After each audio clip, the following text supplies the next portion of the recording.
everyone, my name is Minnie Crumpler. Welcome to the YouTube channel. Today I wanted to talk to you about a couple strategies and coping mechanisms I use personally for my Tourette's and how it has helped me in the long run. The first thing that I want to talk about is I meditate, and it may seem cliche or overused to say that you should meditate, but it's actually very beneficial to your health and to your mind and to your soul and to your spirit. I think that meditation could benefit a lot of people, even kids. I think that schools should implement meditation into their curriculum, and I think it's really, really important to be mindful of your breathing and what your thought process is and how you operate, and be mindful of everything that you do. So meditation is basically, for me, it's about mindful breathing, and whether that's sitting still, cross-legged on the floor, or walking, or eating, or driving, you can meditate anywhere. And meditation is not about trying to clear your thoughts and not think about anything. It's more about accepting the chitter-chatter in your brain that's happening. It's more about accepting your thought process and letting it go when necessary. And meditating has a benefit in my Tourette's is because when I slow down and when I take my time and when I'm mindful of what I do, I'm more aware of my tics. I'm more aware of when it's gonna happen, what's triggering it, what's causing it to flare up. And that sort of goes into my next coping mechanism, which is called CBIT, which I'll talk about in a minute. It stands for Cognitive Behavioral Intervention of Tics. It's a non-drug therapy for people with Tourette's, and it's been very beneficial for a lot of people. Not everyone, but it has, I'll just get into it. So CBIT is a non-drug therapy where there's a couple components. The Tourette's patient is taught to be aware of when the tics is going to happen. So every person, I wouldn't say every person, but most people with Tourette's have premonitory urges, which means that they can sense when a tic is coming. And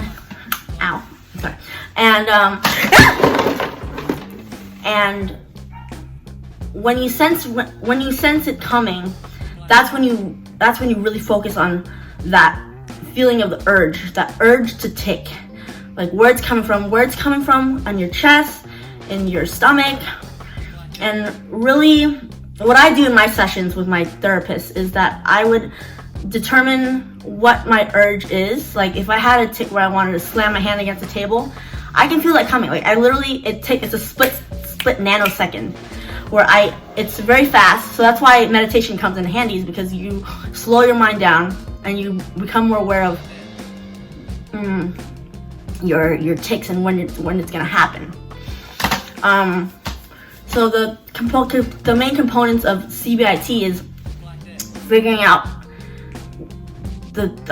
when the urge is gonna happen and doing competing responses. What competing response is like if you feel like hitting your arm on the table or against the wall, you clasp your hands together and you squeeze really hard and you focus on your breathing. So the thing about CBIT is that you not only try to ride the waves of the urge to tic, you literally like feel it coming, but you don't control it, but you kind of let it go. Like you just let it slide off your shoulder, just feel the tics coming, and then just be aware of it and just let it go. And then while you do that, you breathe. You do a lot of focused breathing, and you do a competing response, which is like whether that's putting your hands in your pocket, or if you have foot tapping tics, you curl up your toes, or if you have neck tics, you tense your neck muscles. Instead of doing the neck jerking, you actually like tense that part of the muscle and let that ride out for a minute. I'd say if you are interested in CBIT, I'm sure there are lots of places, clinics that offer that. Just ask your neurologist about it. It happens, for me it happens every month where I meet up with my therapist. Some people it requires more time with a therapist, like once a week. So yeah, the first thing is meditation. The second thing is CBIT, which both has benefited me a lot. Like I said, meditation is about being mindful of everything you do, your breathing especially, and being mindful of your thoughts and your actions, but especially your breathing. Because when I breathe, I make sure that I breathe in a way where it's not through my chest. A lot of people are born and raised to breathe, like when they inhale, their chest goes in, and then when they breathe out, their chest goes, it goes out. So the way you're supposed to breathe is you breathe, when you inhale, your stomach goes out. And when you exhale, your stomach goes in. So belly breathing is a technique that's important to utilize, because it's a better way to breathe and to meditate with. And I know that it's been hard. I've meditated and done CBIT for years on and off. I've never really committed until recently. I meditated every day or every other day for 10 minutes, 20 minutes. And I do CBIT when necessary, when I feel the urge to tic. I would hold my hands together. Especially, for example, let's say I have tics where I'm hitting my fiance. I put my hands together and I time myself for a minute, and I breathe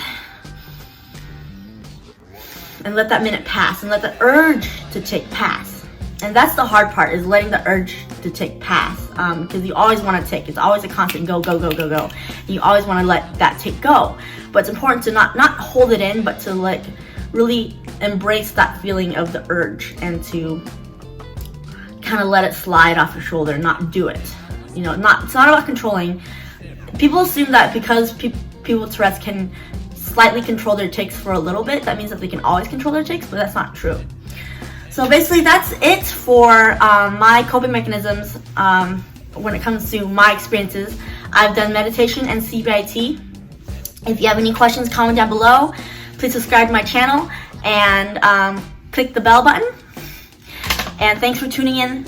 I'll see you guys later.